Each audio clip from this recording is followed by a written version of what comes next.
Greetings, and welcome to LEPSL 510, Communication Skills for Law Enforcement Leaders. This is Module 7, Neglected Territory. I'm Anthony Sizemore. I'm the Chief of Police for the City of Cape Coral Police Department in Cape Coral, Florida. Today we're going to talk about intra-departmental communication, techniques for success in leadership. Successful law enforcement leaders must effectively communicate with their organizations. There are countless methods to accomplish this objective. This presentation will examine the reasons why interdepartmental communications are vital for the organization as well as you, the leader. The varying communication techniques will be reviewed, including strategies for each. Best practices and real-world examples will also be discussed. Why is interdepartmental communication so important? Our employees are invested in the success of our organizations. They want to know the why when decisions are made. If provided the why by leadership, buy-in is cultivated, and our employees will go beyond merely completing a task. They will often exceed our expectations. Helping people understand the why is one of the most critical and difficult elements of managing people. Change will never take place organizationally until people understand the why. This is true with positive initiatives as well as delivering unpopular news. Knowing why we're creating a new or desirable specialized unit is just as important as knowing the reasons behind the decision to terminate an employee. Continuing on interdepartmental communications importance, it's not what is said, it's what's unsaid that speaks the loudest. Some leaders operate on a need-to-know basis when communicating with their organizations. Others only provide partial information. Unfortunately, this information tube cannot be left empty. When there are gaps in the information, the remaining space will be filled with something. When information is not given, employees will fill in these gaps. Oftentimes, when our people fill in the gaps, they come up with the wrong conclusions, and rumors spread, and falsehoods. And this can be extremely harmful, counterproductive, and leads to significant morale issues. Next, we'll talk about the techniques for interdepartmental communication. The following methods to employ for interdepartmental communication include in-person formal, in-person informal, meeting with select groups strategically, electronic, handwritten, and finally, strategic information planting. Best practices and real-world application will be discussed with each method. So let's get started. In-person formal communication. This is key when delivering information of great importance, especially when delivered from leadership. In-person formal communication contains subject matter that technically could be delivered by other means, such as an email. However, it would be very less effective. Settings when the stakes are high and topics are emotional and/or volatile are most appropriate with this method. Some best practices in real-world situations for in-person formal communication include the issuance of formal disciplinary action. Now, clearly, you wouldn't want to send an email to an employee who's being suspended or you're terminating. This is best for face-to-face. Staff meetings to address your executive staff. Emails are fine for particular tasks or a handwritten note. However, when you need to have direction given and feedback from your key trusted allies in the organization, face-to-face is really the only option. Visiting roll calls to address specific topics of great importance or controversy. There's nothing better than hearing from the boss directly. Next, we'll talk about in-person informal communication. In-person informal communication is useful when delivering personal information that is not of consequence to the entire organization directly. Connecting with your personnel on an appropriate personal level is valuable in establishing relationships and gaining credibility for important topics in the future. I call these blue sky conversations. It's best to establish those connections and those relationships when times are good, so that when storms do come and controversy swirls, and information must be shared. Those pathways and relationships are already in place. Good communication skills play an important role in nurturing positive work experiences for the entire team. As people feel listened to and understood by you, the leader, you naturally improve the work environment, which is a very desirable goal. Examples of situations for in-person, informal communication include pop-in visits to roll call, to visit with your officers with no specific agenda. It's just as important to go there without a mission and an objective than it is with. Be there as a listener, more ears, less mouth. It's also useful in what I call walk-around leadership. Visits with staff, impromptu with your professional staff, your sworn officers, to get key feedback on what's going on. How's your day going? How's your month going? How's your career going? Meeting with select groups strategically is yet another technique. Conducting meetings or communication sessions with specific work groups within your organization can be effective in honing in on targeted messaging. These meetings are best suited for in-person settings, as the material discussed is important enough for face-to-face engagement. However, the entire organization is not directly impacted.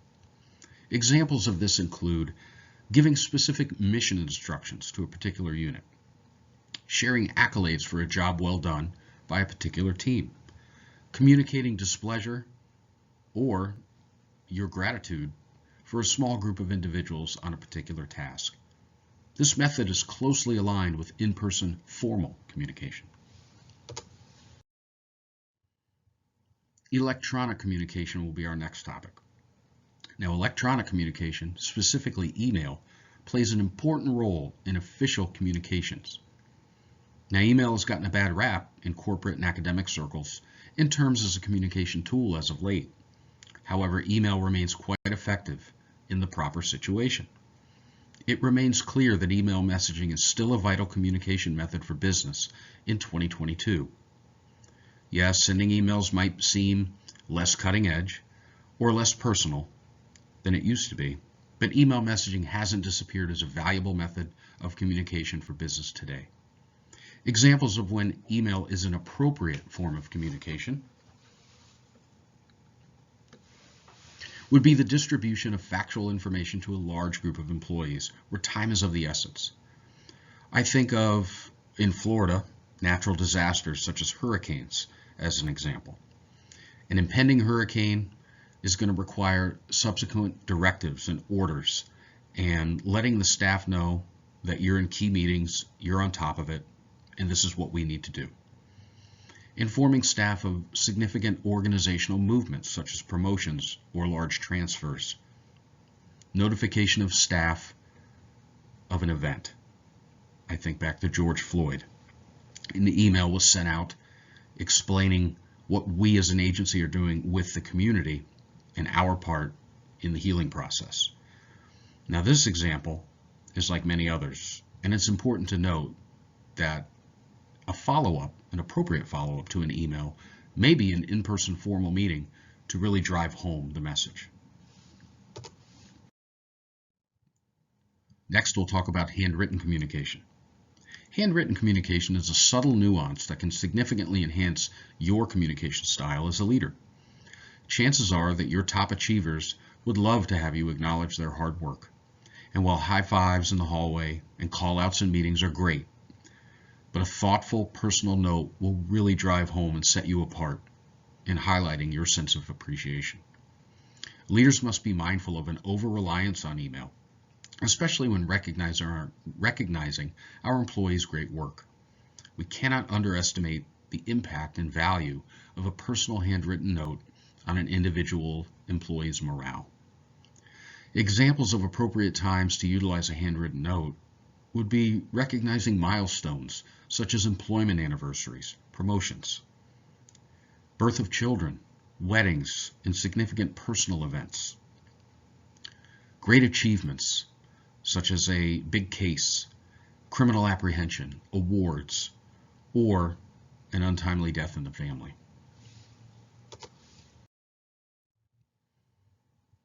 Lastly, we'll talk about strategic information planting. Strategically planting seeds of information with certain individuals can be a key strategy to disseminate information and elicit true feedback. Informal leaders throughout our organization can be effective in delivering messages to others that lends its own unique credibility. This can be dangerous if not utilized ethically, and the person must be a trusted member of the organization. The wrong information distributed in this method could lead to rumors and negative morale. This is a technique that should be used sparingly for those reasons. However, it can be very effective in certain circumstances. Some examples of this include floating an idea about a new initiative or program, or getting informal feedback about a particular subject. Now, we all know when we talk to our staff and ask them questions, we get a filtered version of the truth. A lot of times, we're told what we think that they want us to hear. That's not always the most valuable. Sometimes we need to hear the truth, good, bad, and ugly. And using this technique can certainly help you achieve that. In summary, the interdepartmental communication techniques are varied in their application. This is dependent on many factors: the audience, the information that is to be shared, and the time frame in which the subject matter must be delivered. It reminds me of an analogy that I use about family time. Successful families have a mix of many different time commitments, and reliance on one or neglect of one or more can result in what I would call less than optimal family dynamics. You need to have time as an entire family, you, your spouse, and children. You need to have date nights, you and your spouse, time with just you and your children to bond, and it's very important to have a little bit of alone time. But as I stated, neglecting one of those dynamics or an over-reliance on one can cause harm to the overall family. The same is true with communication. One particular delivery method, neglecting others, or an over-reliance on one, is not the optimal way to get a robust, holistic communication flow within your organization. And I'll leave you with a quote. Effective communication and effective leadership are closely intertwined. As a leader, you must be a skilled communicator in countless relationships, personal, organizational level, communities and groups, and sometimes on a global scale, citywide, countywide, statewide, in order to achieve results through others. And isn't that what leadership is really about? Achieving results and accomplishing goals through others? I think it is. I'd like to thank you for taking the time to listen to this presentation. I hope you have a great day. I thank you for joining me today and sharing this information. Have a great day.